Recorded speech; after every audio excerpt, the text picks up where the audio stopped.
Kita lanjutkan kembali silaturahim di pagi hari ini. Kita meluncur ke Madiun dengan Ustadz Tri Harmoyo. Assalamualaikum warahmatullahi wabarakatuh, Ustadz.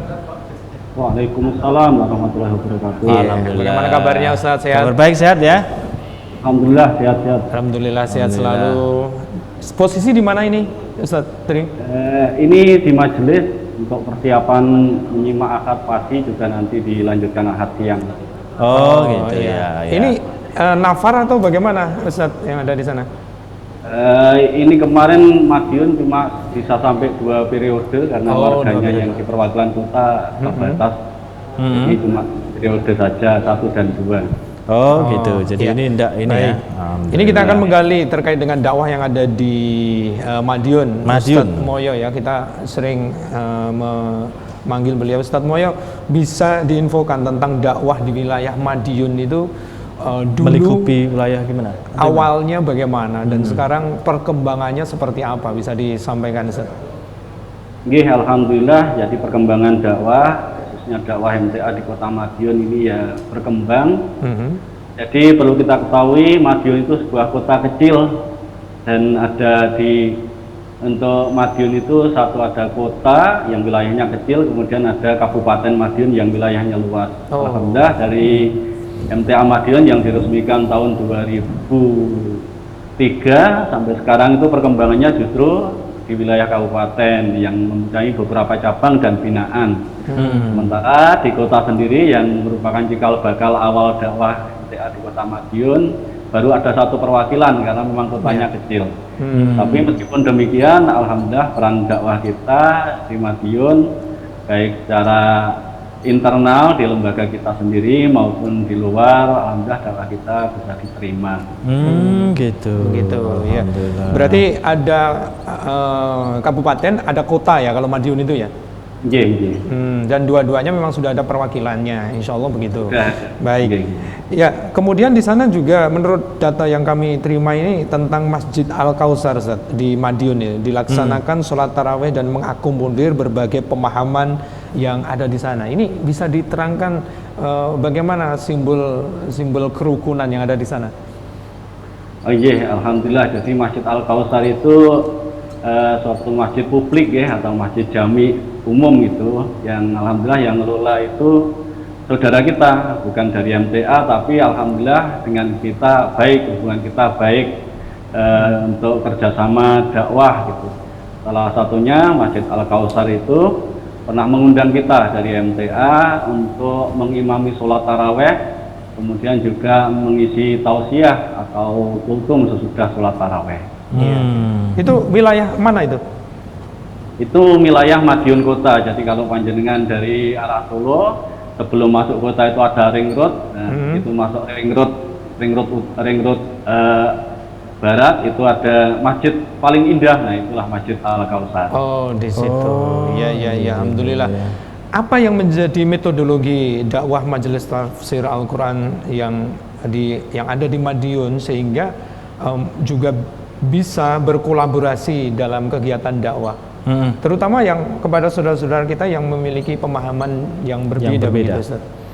Jadi sebetulnya kita juga intinya mengamalkan saja lah apa yang disampaikan oleh Ustadz kita, mulai dari Al-Ustadz Abdullah Tufail Saputra, Al-Ustadz Ahmad Sukino, sampai Al-Ustadz yang sekarang Al-Ustadz Nurkhalid Saifullah LCM Hum, bahwa MTA itu bukan sebuah lembaga dakwah yang eksklusif, melainkan kita harus bersama-sama dengan umat Islam atau tokoh-tokoh Islam lainnya untuk bekerjasama dalam dakwah selagi hal-hal itu bisa kita laksanakan. Yang jelas misalnya yang ditekankan oleh MTA atau Ustadz itu kan MTA tidak membangun masjid, tapi MTA bersama-sama dengan umat Islam yang lain mengisi masjid-masjid yang sudah ada. Jadi MTA bisa makmum kepada imam dengan pemahaman yang macam-macam sepanjang masih sejalan dengan Al-Quran dan As-Sunnah gitu. Sehingga dari itu terbuka peluang bagi kita untuk bergabung sholat jamaah dengan saudara-saudara kita yang lain, bahkan dalam hal-hal yang bisa kita andil, kita berperan, kita bisa gabung. Salah satunya seperti yang kami laksanakan di Masjid Al-Kautsar itu. Kita bisa sholat tarawih, tapi pada waktu itu ada catatan apakah kami bisa dengan tarawih pemahaman seperti kami yang kami terima di majelis tafsir Al-Quran ini. Alhamdulillah bisa diterima gitu. Ya, untuk sholat tarawih bisa kita imami dan sholat kultumnya atau tausiahnya juga bisa kita isi dari kita, tapi yang jelas untuk kultum di tempat-tempat seperti itu yang saudara kita sudah bisa menerima kita, tentu kita sesuaikan dengan tema yang umum, yang tema kebersamaan lah. Kan banyak sekali di majelis kita itu akhlakul karimah, menjaga lisan, menjaga itu, memakmurkan masjid dan lain sebagainya. Itu kan tema-tema yang sifatnya tidak ada khilafiyah lah di antara kita dengan saudara kita yang lain. Baik, alhamdulillah. Berarti memang terus terjalin komunikasi yang baik ya, silaturahim yang baik meskipun berbeda pemahaman. Ya, saya tergelitik untuk menanyakan, berarti di masjid tadi sholat tarawih bisa 2 rakaat begitu ya? Iya, alhamdulillah bisa. Alhamdulillah. Kemudian di lain hari 4 rakaat gitu atau bagaimana? Nah, saya pas itu enggak datang lagi. Oh, enggak. Saya datangnya ya pas itu saja. Iya.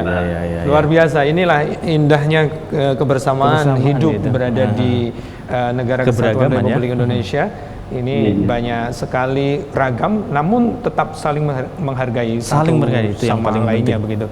Ada informasi ini, elemen Muslim yang lain juga pernah bersilaturahim ke majelis atau bagaimana, bisa diceritakan? Ya, di Madiun. Iya, alhamdulillah. Jadi di Madiun ini kita sudah sudah diakomodir oleh MUI untuk dilibatkan berbagai kegiatan. Sehingga kita tergabung dengan saudara-saudara kita elemen Muslim yang lain, ada Muhammadiyah, Nahdlatul Ulama dan lain sebagainya, banyak sekali bersinergi. Pada waktu itu ada yang namanya Gerakan Umat Islam Bersatu atau GUIB Kota Madiun. Di situ ada berbagai elemen, sehingga saudara-saudara kita dari berbagai ormas ya silaturahim ke majelis kita, dari Muhammadiyah, dari NU, dari Hidayatullah, dari macam-macam ya, pernah hadir majelis kita. Alhamdulillah. Baik, ini cerita menarik. Kita akan sedikit berbincang, Ustadz, melanjutkan yang tadi terkait dengan ukhuwah Islamiyah, toleransi di Masjid Al-Kausar di Madiun. Tadi juga sudah dijelaskan ya, satu sama lain saling mengunjungi begitu ya, Ustadz, elemen-elemen masyarakat yang ada di sana. Alhamdulillah. Iya, alhamdulillah. Kemudian begini, apa yang sebenarnya menjadi metodologi Majelis Tafsir Al-Quran yang ada di Madiun supaya nanti juga bisa diikuti oleh cabang atau perwakilan di daerah-daerah lain dalam menjalin komunikasi dengan elemen-elemen yang lainnya? Apakah dulu pernah juga atau mengalami juga komunikasi yang tersumbat sehingga muncul hal-hal yang tidak kita inginkan dulunya begitu? Bisa diceritakan, Ustadz Moyo? Alhamdulillah. Jadi kembali ke tadi intinya kita mengamalkan hasil ngaji, mengamalkan apa yang disampaikan oleh Ustadz kita, yaitu agar kita tidak eksklusif atau tidak menyendiri. Di umat Islam itu satu sama yang lain tetap bersaudara walaupun beda organisasi, beda majelis, beda pengajian. Nah, perkara yang namanya dakwah pernah tersendat ini juga sunatullah, juga bagian dari sunatullah. Juga pernah ada sedikit demo dan lain sebagainya, tapi itu dulu sekali. Ya. Alhamdulillah, setelah kita mendapat pelajaran seperti itu, ya ngaji itu pelajaran dari Allah, ya kita evaluasi bagaimana dakwah kita, saudara-saudara kita yang menghalangi itu kan belum tahu. Obatnya orang yang belum tahu ya diberi tahu, tapi secara perlahan-lahan tentunya, secara bertahap itu. Alhamdulillah kita kemudian setiap kali ada mediasi atau kita diundang lah dari MUI untuk hadir setiap pertemuan dengan saudara-saudara kita yang lain, kita hadir. Dan lama-lama saudara-saudara kita itu juga paham tentang kita. Ya, alhamdulillah selain di Masjid Al-Kausar juga ada beberapa masjid yang mengundang kita dari MTA. Ada beberapa di wilayah Kota Madiun, di wilayah kabupaten, juga sedikit kami juga kerjasama dengan saudara kita di wilayah Magetan pun ada masjid yang pernah mengundang kita dari MTA Utama Madiun ini. Baik, berarti memang secara umum sekarang sudah banyak tahu ya aktivitas Majelis Tafsir Al-Quran yang ada di sana, begitu aktivitas dakwahnya. Alhamdulillah, insya Allah sudah sama-sama mengerti, saling memahami. Apalagi kan juga dibantu saudara kita yang bagian SAR yang baru tadi wawancara, itu alhamdulillah sangat mendukung sekali sehingga kita dikenal. MTA bukan hanya ngaji, ada lembaga sosialnya juga, ada SAR-nya juga yang bisa terjun ke semua kalangan. Kita juga pernah dari SAR itu pernah sarang tawon di pondok saudara kita yang beda pemahaman dengan kita, alhamdulillah itu bisa diterima. Ya, itu salah satu contoh kecil ya, kegiatan-kegiatan yang dilakukan oleh MTA yang ada di Madiun ya dalam rangka untuk kebersamaan tadi begitu. Meskipun beda pemahaman, tapi di sisi lain ketika memang bisa dilakukan ya dilakukan gitu, Mas Ustadz ya. Allah, alhamdulillah. Kemudian kalau di Madiun ini Ustadz Harmoyo, sejauh mana syiarnya dalam bentuk dengan beragam ini seperti apa? Jadi dari silaturahmi tersebut ya, alhamdulillah kita bisa menyambung tali persaudaraan dengan saudara kita, dan akhirnya saudara kita paham dengan kegiatan MTA. Kita pun juga menekankan agar saudara-saudara warga MTA itu tidak eksklusif seperti jamaah ke masjid itu, kita anjurkan agar kita bisa berkumpul dengan saudara-saudara kita di masjid-masjid itu. Dari situ kan akhirnya ada komunikasi, orang MTA itu seperti ini bisa, seperti ini bisa, seperti ini bisa. Antara yang bisa sama nggak bisanya sebetulnya banyak bisanya. Misalnya ngerti masjid, kerja bakti di masjid kan banyak bisanya. Ataupun kalau ada halangan, saudara-saudara kita juga sudah tahu, orang MTA itu kalau hari ini ngaji sehingga tidak bisa. Kemudian ambil peran yang lain ketika masjid membutuhkan sesuatu, ada yang kurang, ada yang rusak atau apa ya. Kita secara pribadi, secara individu gitu ya membenahi, membantu, memberikan solusi. Itulah intinya, banyak kita berbaur dengan jamaah umat Islam pada umumnya itu, tapi dalam hal-hal yang kita bisa, sedangkan hal yang tidak bisa tentu itu kan hanya sedikit saja. Tentu kita juga konsisten dengan hasil ngaji kita, yang mana itu justru menjadikan baik, artinya menjadikan identitas.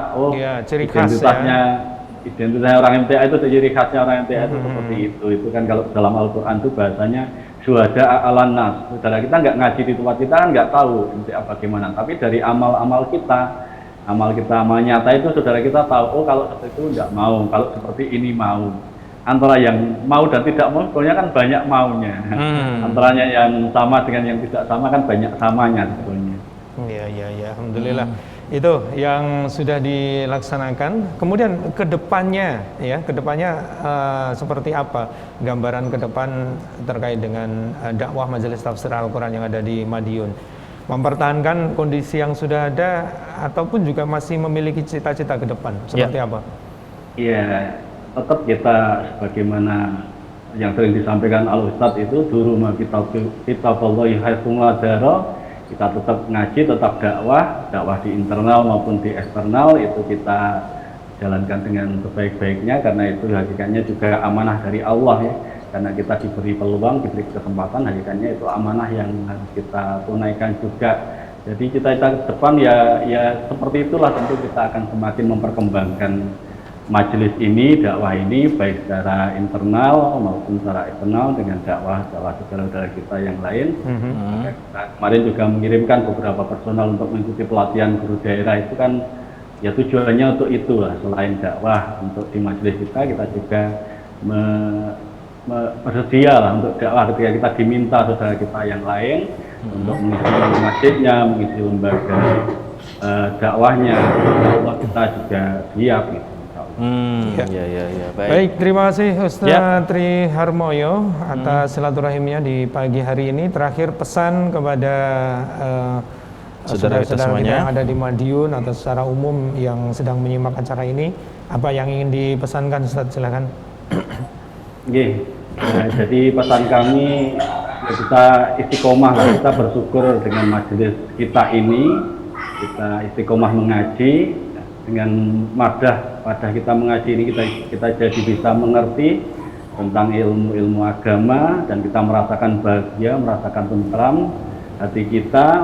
Mungkin kita juga bertemu dengan saudara-saudara kita di majelis ini kita syukuri, kemudian rasa nikmat ini kita bagikan dengan saudara-saudara kita, diantaranya dengan kita mengamalkan itu, sehingga Islam itu kan rahmatan lil alamin. Baiknya orang ngaji karena mengamalkan hasil ngaji, tidak hanya dinikmati sendiri, tapi orang-orang yang di sekitarnya, orang-orang yang belum ngaji merasakan, oh orang ngaji itu akhlaknya baik, sopan, ramah, jujur, dan seterusnya. Itu menjadikan mereka simpatik, mereka cinta sama kita, sehingga insya Allah dengan itu secara tidak langsung dakwah kita secara akhlak sudah masuk, dan nanti secara bertahap dakwah kita secara qaul atau secara lisan untuk diminta mengisi ini, itu nanti akan insya Allah terbuka peluang dengan sendirinya dengan jalan. Baik, terima kasih nih ya. Syukran Ustadz atas kesempatannya untuk bisa berdialog langsung, wawancara langsung. Semoga Allah Subhanahu wa taala melimpahkan segala karunia kepada kita semuanya, dakwah terus berjalan meskipun ada perbedaan dengan saudara kita, tetap saling menghormati satu sama lain begitu. Salam untuk warga di sana, salam untuk pengurus, sehat selalu. Assalamualaikum warahmatullahi wabarakatuh. Waalaikumsalam warahmatullahi wabarakatuh.